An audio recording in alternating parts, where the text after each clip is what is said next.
بسم اللہ الرحمن الرحیم۔ السلام علیکم، میں میزان احمد ہوں and welcome back to our new vlog. تو ناظرین، آج جو ہے وہ ولاگ بنانا تھا، جلدی بنانا تھا، لیکن لیٹ اس لیے ہو گیا کہ آج ایک ایسا افسوسناک واقعہ پیش آیا ہے کہ بس کیا بتائیں۔ اتنی بدترین اور اتنی نالائق اور نااہل گورنمنٹ ہے سندھ کی کہ آج تک یہ 2 سال سے کراچی میں ایک علاقہ ہے، ایک نجی علاقہ ہے، وہاں پر آج تک 2 سال سے گٹر کھلا ہوا تھا، اس کو بند نہیں کر سکتے۔ اتنی پور انتظامیہ ان لوگ کی، آج ان کے اس کوتاہی سے،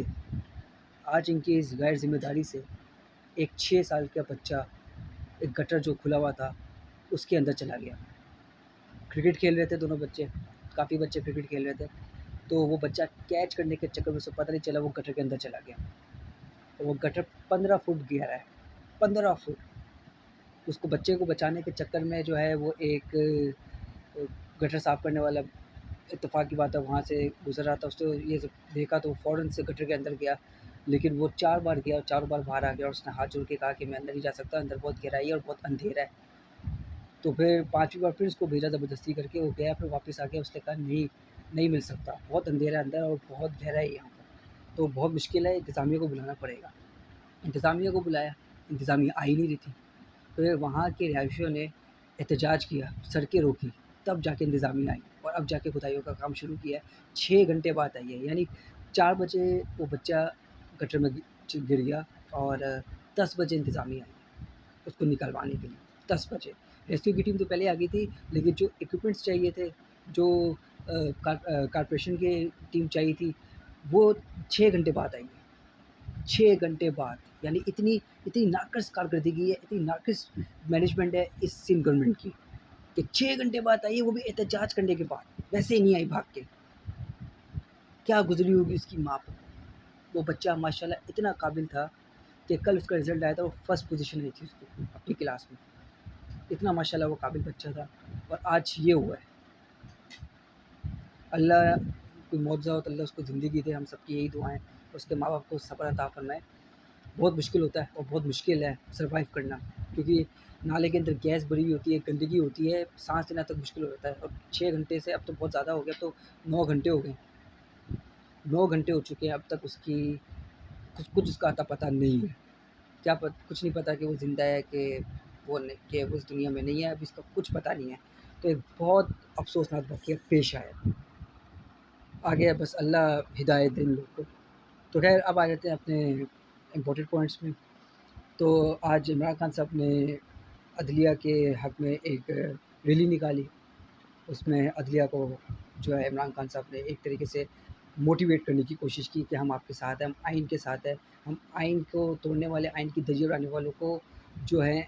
نہیں چھوڑیں گے، ہم ان کا مقابلہ کریں گے، ان کا ڈٹ کے مقابلہ کریں گے، کیونکہ وہی لوگ ہیں جو آئین کو جب دیکھتے ہیں کہ آئین ہمارے مفاد میں ہے، تو اس آئین کے جو ہے یہ لوگ بہت طرفداری کرتے ہیں، بہت پول باندھتے ہیں اس کے،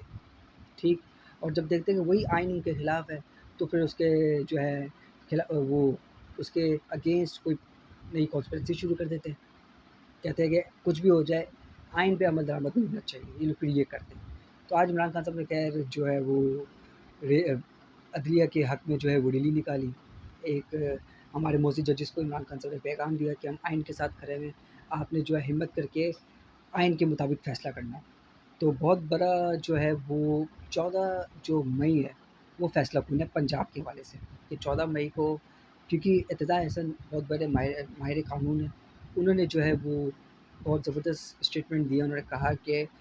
14 مئی کو سب کچھ صاف ہو جائے گا، سب دودھ کا دودھ پانی کا پانی ہو جائے گا، 14 مئی کو رات کو ہی فیصلہ ہو جائے گا کہ حکومت رہے گی کہ نہیں، کیونکہ 14 مئی تک کا عدلیہ انتظار کر رہی ہے، عدلیہ نے جو فیصلہ کر لیا وہ کر لیا ہے، اور ریکویسٹ بھی جو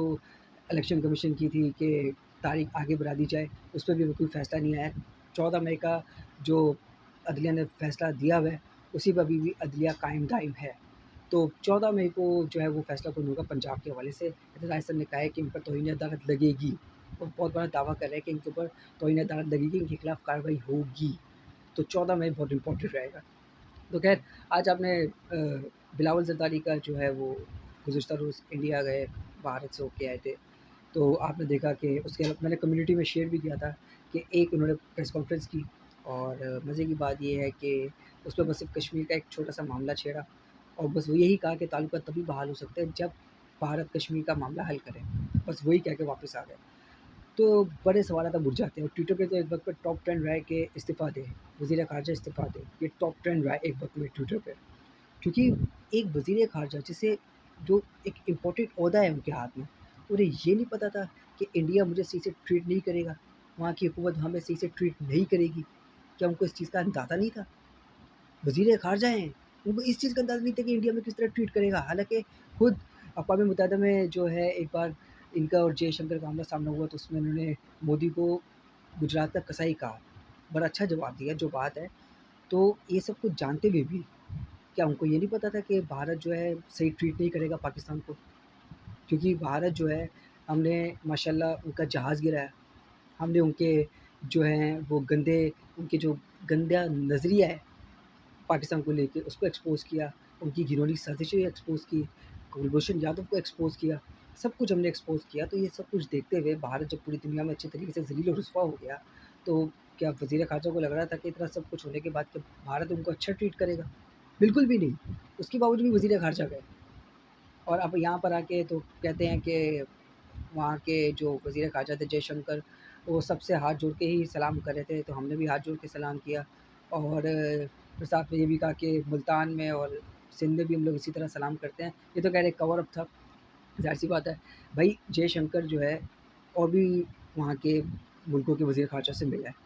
لیکن ان کے ساتھ اس نے اس طرح ٹریٹ نہیں کیا جس طرح بلاول زرداری کے ساتھ کیا، اور بلاول زرداری جس طرح کی اسٹیٹمنٹ دے رہے ہیں، آپ نے یہ دیکھا کہ جے شنکر نے سوائے بلاول زرداری کے، سوائے ہمارے ملک کے، کسی بھی ملک کے خلاف ایسی زہر نہیں اگلا کہ رشیا یہ ہے، چائنا یہ ہے، یہ جو بھی بھارت کے جو مخالف جتنے بھی ملک ہے جن کو بھارت اپنا دشمن سمجھتا ہے، اسپیشلی چائنا، رشیا اور پاکستان کو، وہ رشیا کو نہیں، چائنا اور پاکستان کو اپنا دشمن سمجھتا ہے۔ رشیا سے تو ابھی ان کی تھوڑی سی تو میں ہوئی ہے،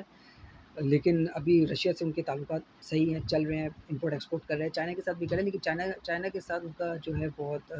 اس وقت جنگ چل رہی ہے، سیاچن کے معاملے میں خاص طور پہ، اور پاکستان سے بھی ان کی جنگ چل رہی ہے، تعلقات اچھے نہیں ہیں۔ تو بھارت نے چائنا کو کچھ نہیں کہا،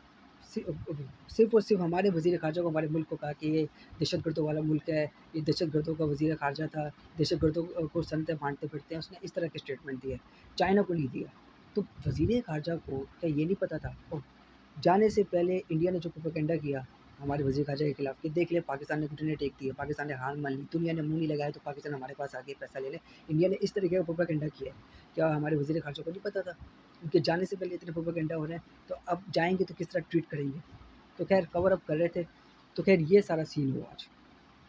تو اب آپ دعا کریں، ابھی جو میں نے آپ کو سب سے پہلے جو خبر دی وہ یہ کہ بچے کی جو گٹر میں گرا، دعا کریں کہ اللہ جو ہے اگر معجزہ دکھا دے، اس کو زندگی دے، اور اس کے اہل خانہ کو جو ہے وہ صبر و جمیل عطا فرمائے، اور صرف اور صرف جو ہے اس کا کریڈٹ سندھ گورنمنٹ کو جاتا ہے اور کسی کو نہیں جاتا، کیونکہ ہر بار آتے ہیں کہتے ہیں کہ ہمیں ووٹ دے، ہمیں ووٹ دے، ووٹ لینا آتا ہے لیکن کام کرنا نہیں آتا۔ تو خیر یہ تھا آج کا ہمارا بلاگ، تو اپنے چینل کو لائک کریں، شیئر کریں، سبسکرائب کریں، مجھے اپنی دعاؤں میں یاد رکھیں۔ پاکستان زندہ باد۔